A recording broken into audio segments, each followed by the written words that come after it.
तो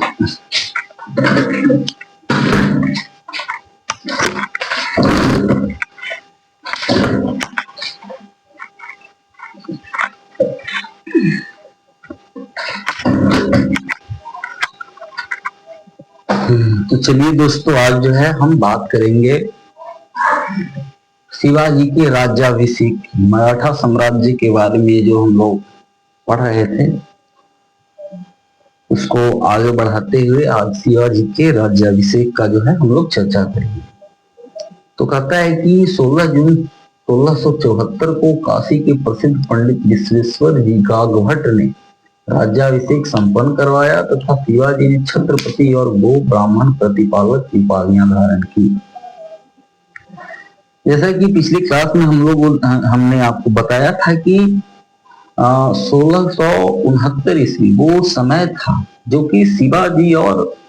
औरंगजेब के बीच जो मनमुटाव है वो धीरे धीरे चरमोत्कर्ष पे पहुंच गया। इसके पहले हम लोगों ने देखा था कि जो जय सिंह थे, यशवंत सिंह थे, ठीक है ना, और जो मुअज्जम दक्षिण का सूबेदार बनकर आया था, तो इसके समय में एक संधि हो गया था शिवाजी और मुगलों के बीच, जिसके अकॉर्डिंग ये निश्चित किया गया था कि जो शिवाजी के पुत्र संभाजी हैं उनको 5000 मनसबदार भी दिया गया था। शिवाजी को एक स्वतंत्र शासक के रूप में मान लिया गया था और शिवाजी ने कुछ समय तक अपने आप को जो मुगल क्षेत्र है उस पर आक्रमण करने से रोका था।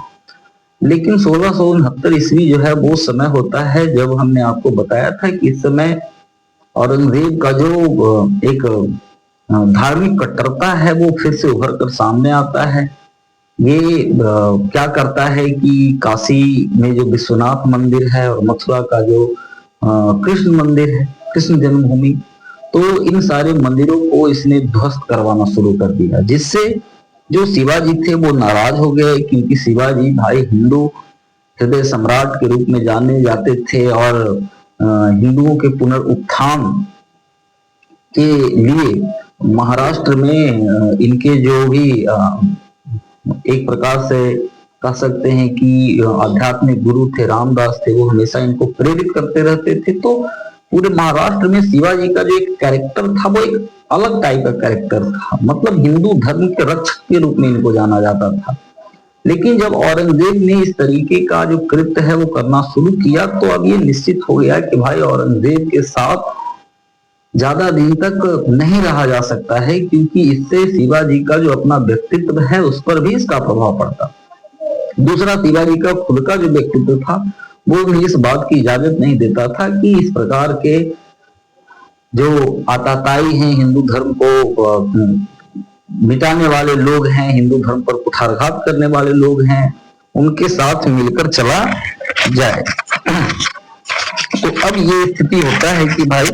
अब ये निश्चित किया जाता है कि धीरे धीरे जो मुगल हैं उनसे संबंध तोड़ दिया जाता है। इसके साथ ही शिवाजी ये घोषणा करते हैं कि भाई अब दक्षिण का जो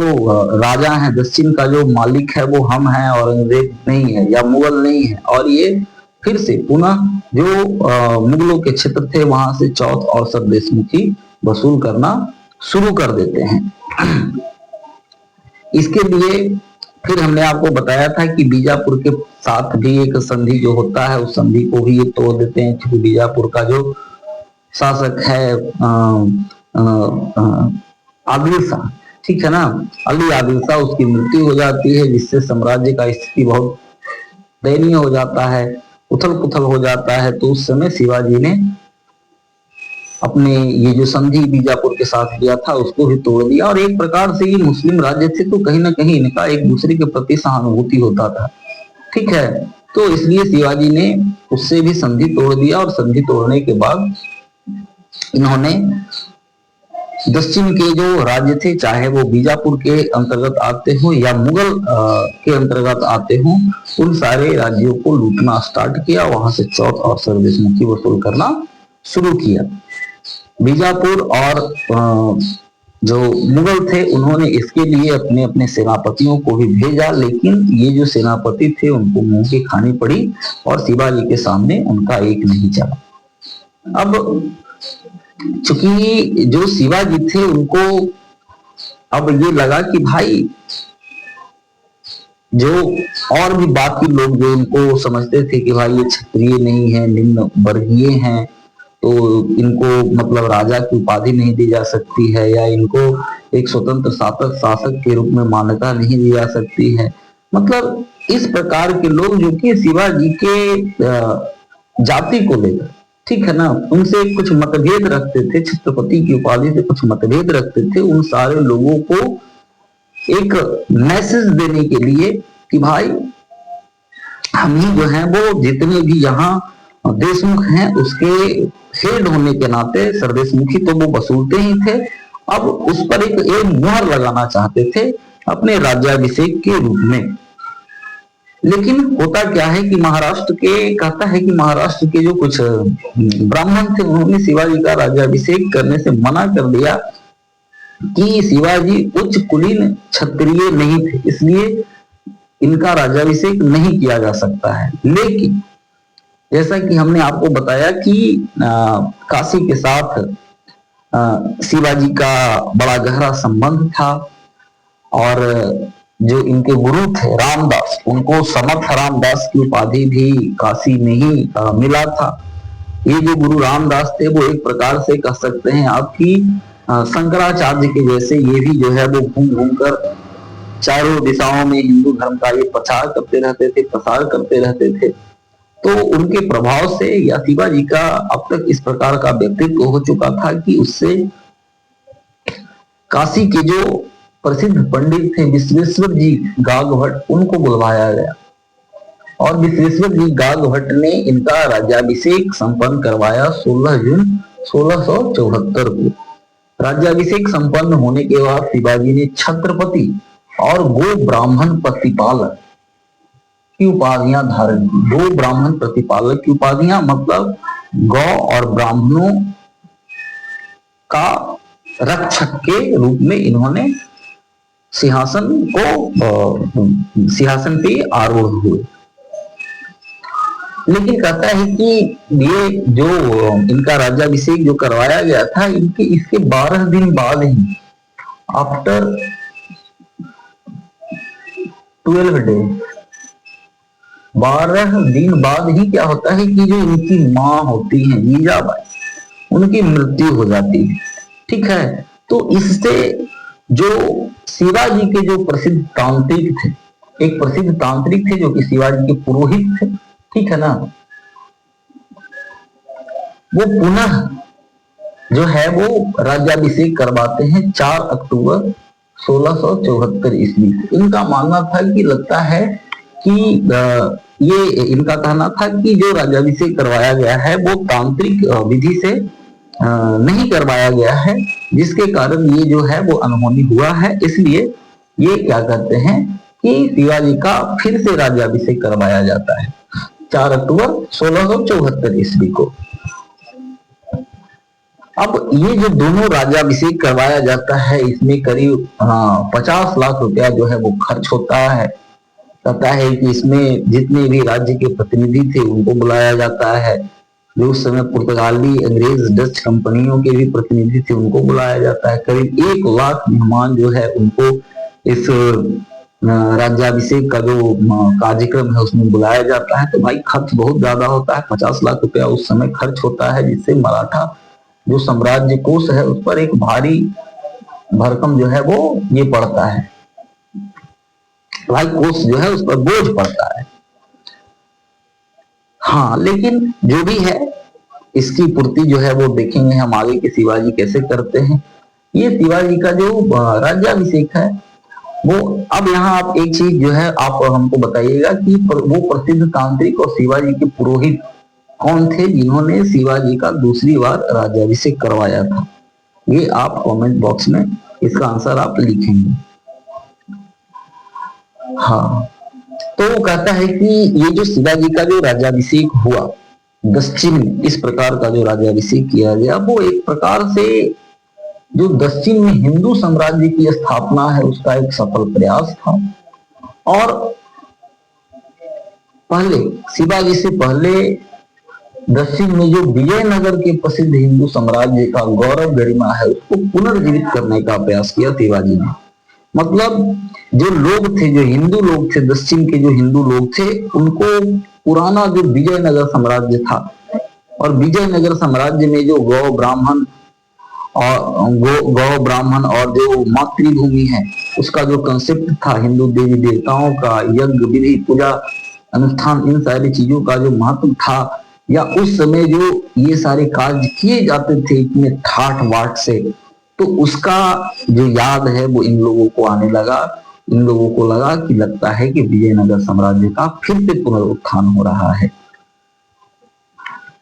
अब देख लेते हैं कर्नाटक विजय। तो चूंकि हमने देखा कि भाई 50 लाख रुपया जो है वो खर्च हो गया, तो अब खर्च जो है वो कहीं ना कहीं से वसूला तो जाना चाहिए। इसलिए कहता है कि पड़गांव स्थित मुगल सेनापति जो बहादुर खां होता है उस पर शिवाजी आक्रमण कर देते हैं और उससे 1 करोड़ रुपया और 200 अच्छे नस्ल का जो घोड़ा है वो लूट लेते हैं। भाई 50 लाख खर्चा हुआ है तो कहीं ना कहीं से पैसा आना चाहिए, तो ये अटैक करते हैं और 1 करोड़ और 200 अच्छे नस्ल के घोड़े जो है इसको हाथ लगता है। मुगल सेनापति बहादुर खां को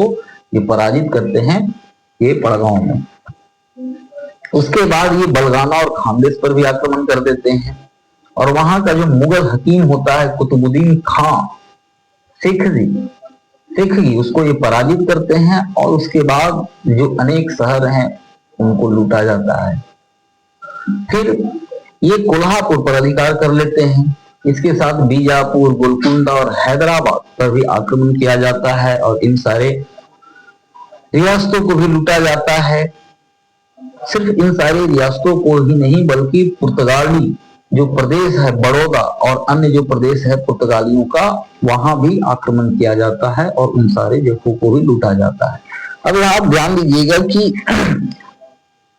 शिवाजी ने इन ये जो व्यापारिक कंपनियां थी जैसे पुर्तगाली, डच, अंग्रेज, ठीक है ना, तो इन सारे लोगों को ध्यान में रख के, मतलब जो यूरोपियन कंपनियां थी उनको ध्यान में रखते हुए इन्होंने एक अच्छा समुद्री के बेड़ा जो है उसका भी निर्माण करवाया था ताकि भविष्य में ये जो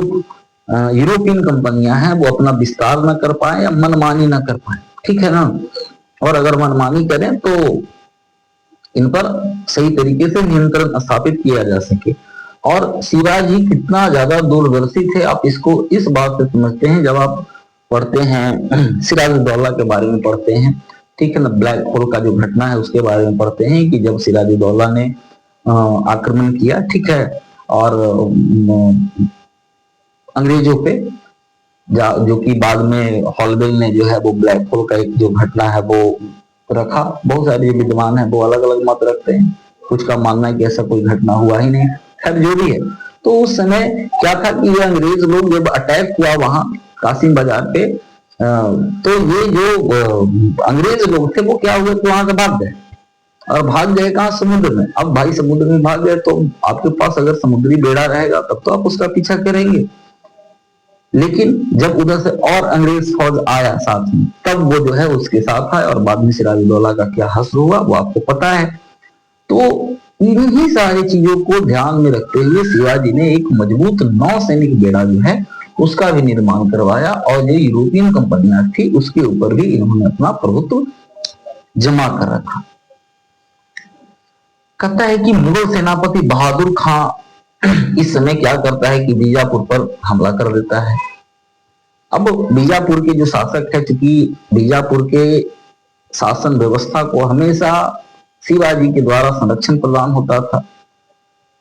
हमने देखा कि अली आदिल शाह के बाद शिवाजी ने वो संधि तोड़ दिया था, लेकिन फिर भी चूंकि शिवाजी के साथ बीजापुर का एक बहुत पुराना रिश्ता था, शिवाजी के पिताजी, दादाजी सारे लोग जो है वो बीजापुर की सेवा में रहे थे और बीजापुर को एक प्रकार से अंग्रेजों से सुरक्षा प्रदान करने का कार्य करते थे। इसलिए बीजापुर ने फिर शिवाजी के साथ संपर्क किया और ये निश्चित हुआ कि भाई 3 लाख रुपया नगद, और 1 लाख वार्षिक हुन जो है वो शिवाजी को बीजापुर देगा, और इसके बदले शिवाजी ने बीजापुर को मदद का आश्वासन दिया कि भाई इस आक्रमण में जो है हम बीजापुर की मदद करेंगे, सैन्य मदद भी करेंगे। लेकिन चूंकि बीजापुर का जो स्थिति था वो पतोन्मुखी था, जैसे हमने बोला कि भाई आदिल शाह के समय से ही इसका स्थिति खराब था। उसके बाद मतलब आदिल शाह के समय हमने देखा कि उसकी जो रानी थी वो बहुत सारा कुछ शासन में उसका हस्तक्षेप होता था। उसके बाद जो उसका नवालिक पुत्र बना था अली आदिल शाह, जिसके समय में हमने देखा प्रतापगढ़ का युद्ध, अफजल खां, ठीक है ना, तो कुछ दिन तक वो शासन व्यवस्था किया, लेकिन फिर भी जो राजा था उसका स्थिति उतना ज्यादा सुदृढ़ नहीं था। और अली आदिल शाह की मृत्यु के बाद तो बीजापुर जो है वो एकदम पतोन्मुख हो चुका था। और इसके साथ ही कहता है कि उसका कोई दृढ़ नीति नहीं था कि भाई हाँ हमको उसको हराना है, तो लगातार एक दृढ़ता पूर्वक जो नीति है वो उसको लागू नहीं कर रहा था। इसलिए शिवाजी को लगा कि भाई यहाँ पे समय जो है वो बर्बाद करना बेकार है, और इसके कारण ये जो समझौता है वो ज्यादा दिन तक टिक नहीं पाया बीजापुर के साथ। जनवरी 1677 ईस्वी में शिवाजी ने लगा कि अब भाई इन लोगों को छोड़ो, इन लोगों के संरक्षण में तो बहुत दिन काम, ठीक है ना, और आखिर ये भी तो एक मुस्लिम रियासत ही है। क्योंकि क्या होता था कि कुछ भी हो, मुस्लिम होने के नाते उनका जो एक आइडियोलॉजी था वो शिवाजी के व्यक्तित्व के सामने आकर प्रश्न चिन्ह खड़ा कर ही देता था, ठीक है ना। तो इसके कारण शिवाजी अब उस स्थिति में पहुंच गए थे कि इनको लगा कि अब इन लोगों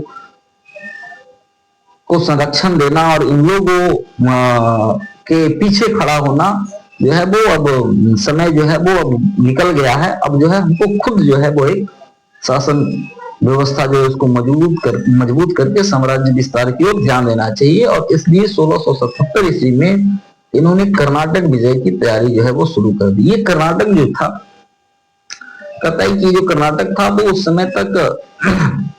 बीजापुर और गोलकुंडा के बीच का प्रदेश हुआ करता था। कुछ भाग पर गोलकुंडा का कब्जा था, कुछ भाग पर बीजापुर का कब्जा था। इसलिए इस बार इन्होंने क्या किया कि गोलकुंडा के साथ समझौता किया। अब आप देखेंगे कि गोलकुंडा और बीजापुर के साथ शिवाजी और उनके परिवार का पुराना संबंध रहा है। शिवाजी के पिताजी शाहजी भोसले को भी जब गिरफ्तार किया गया था तो उनको इसी जुर्म में किया गया था, क्योंकि बीजापुर के जो शासक था उसको ऐसा मतलब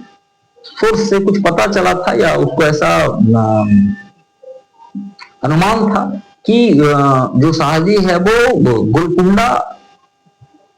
के शासक के साथ संपर्क में है, ठीक है ना। और गोलकुंडा और बीजापुर में हमेशा संघर्ष होते रहता था, ये दोनों एक दूसरे के जानी दुश्मन थे।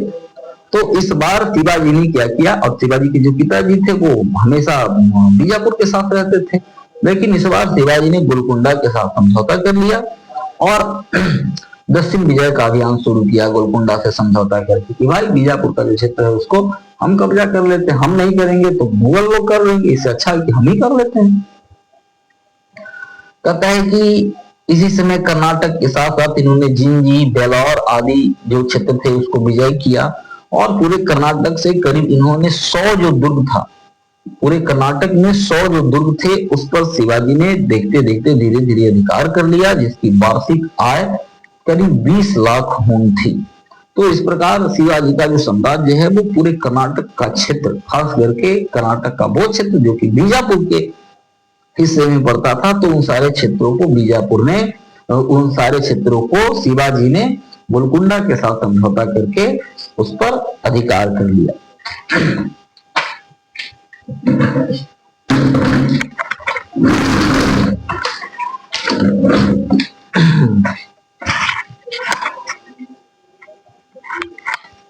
अब अगर शिवाजी के साम्राज्य के विस्तार को देखा जाए, ये भाई शिवाजी का साम्राज्य जो था वो कहां कहां तक फैला हुआ था, उनका साम्राज्य का विस्तार क्या था, तो कहता है कि शिवाजी का जो साम्राज्य था वो उत्तर में रामनगर जो कि सूरत एजेंसी में आधुनिक धर्मपुर रियासत पड़ता है वहां तक, दक्षिण में कारवार, कारवार जो है वो पुर्तगाली बस्ती को छोड़कर संपूर्ण तटीय प्रदेश, कुछ जो पुर्तगाली बस्तियां थी उस पर इन्होंने अधिकार नहीं किया। बाकी चूंकि पुर्तगाली जो थे वो ऐसा भी समझ में आता था कि ये व्यापारी लोग थे, और व्यापारी जब आते थे आपके यहाँ तो उससे आपका व्यापार बढ़ता था, इसलिए इन व्यापारियों को उतना ज्यादा डिस्टर्ब नहीं किया जाता था। तो पुर्तगाली बस्ती को छोड़कर जितना भी समुद्र तटीय प्रदेश था उसको अधिकार में किया। पूर्वी सीमा में कहता है कि उत्तर में बलगाना से दक्षिण में कोल्हापुर तक का जो एरिया था, कोल्हापुर तक का जो एरिया, ठीक है ना, उन सारे एरियाज को शिवाजी ने अपने कंट्रोल में ले लिया। इसके अलावा मैसूर का एक बड़ा भाग, बेलगांव से मद्रास महाप्रांत के जो बेल्लौर जिले थे, वहां तुंगभद्रा के किनारे तक पश्चिमी कर्नाटक का जो पूरा क्षेत्र था वो शिवाजी के साम्राज्य में सम्मिलित था, और शिवाजी इतना बड़ा साम्राज्य के मालिक बन चुके थे। अब जो मराठा साम्राज्य था, तो भाई इतना बड़ा जब साम्राज्य बड़ा हो गया तो साम्राज्य को प्रांत में बांटना जरूरी था, ताकि शासन व्यवस्था जो है वो सही तरीके से चल सके, सही प्रकार से जो कर है वो वहां से आ सके और वहां शांति व्यवस्था स्थापित हो सके। इसलिए जो पूरा मराठा साम्राज्य है उसको 4 प्रांतों में बांटा गया था, उत्तरी प्रांत, दक्षिणी प्रांत, दक्षिण पूर्वी प्रांत और दक्षिण पश्चिम प्रांत। उत्तरी प्रांत में डांग, बलगाना, कोली प्रदेश, दक्षिणी सूरत, कोंकण, उत्तरी बंबई और पूना की ओर का दक्षिणी जो पठार था वो उत्तरी प्रांत में आता था। तो दक्षिणी प्रांत में कोंकण के कुछ भाग पड़ते थे, दक्षिणी बंबई पड़ता था, ठीक है। यहाँ आप ध्यान देंगे कि यहाँ उत्तरी प्रांत में दक्षिणी सूरत पड़ता था और दक्षिणी प्रांत में दक्षिणी बंबई पड़ता था। सावंतवाड़ी और उत्तरी किनारे का जो समुद्र तट था वो दक्षिणी प्रांत का हिस्सा हुआ करता था। दक्षिण पूर्वी प्रांत में दक्षिणी पठार का सतारा, कोल्हापुर और कर्नाटक में तुंगभद्रा जो नदी है उसके पश्चिम में जो बेलगांव है, धारवाड़ है और कोप्पल जिले वो दक्षिण पूर्वी प्रांत में पड़ते थे। दक्षिण पश्चिमी प्रांत में कहता है कि तुंगभद्रा का जो दूसरा ओर था और कोप्पल से बेलूर और जिंजी आधुनिक मैसूर राज्य का उत्तर भाग, मध्यवर्ती और पूर्वी भाग, बेलारी के मद्रास जिले और चित्तूर और अर्काट जो प्रदेश थे वो सारे के सारे दक्षिण पश्चिम प्रांत में पड़ते थे। तो एक प्रकार से कह सकते हैं कि शिवाजी जो कि एक छोटे से जागीरदार के पुत्र हुआ करते थे, एक छोटे से जागीरदार के पुत्र से ये एक साम्राज्य निर्माता की तरफ अग्रसर हुए और शिवाजी के अंत तक, मतलब जब शिवाजी की मृत्यु हुई 14 अप्रैल 1680 ईस्वी को शिवाजी का स्वर्गवास हो गया, तो उस समय तक शिवाजी के पास एक विस्तृत साम्राज्य था, एक बहुत बड़ा क्षेत्र था जिस पर आगे चलकर पेशवाओं ने भव्य महल बनाने का कार्य किया। तो इस प्रकार से हम लोगों ने देखा कि भाई शिवाजी का जो राज्याभिषेक था और कर्नाटक विजय, राज्याभिषेक के बाद का जो घटनाक्रम है उसमें खास करके उनका जो कर्नाटक विजय है वो महत्वपूर्ण है, और उनका साम्राज्य का जो विस्तार था वो किस प्रकार का था और पूरा जो साम्राज्य था वो कितने प्रांतों में बटे हुए थे और कौन कौन से प्रांत में कौन कौन से क्षेत्र आते थे। तो अब हमने शिवाजी का जो पूरा एक डिटेल वीडियो है उसको देख लिया है, और फिर मिलते हैं हम कोई अगले क्लास में कोई अच्छे टॉपिक के साथ। तब तक के लिए धन्यवाद, नमस्कार।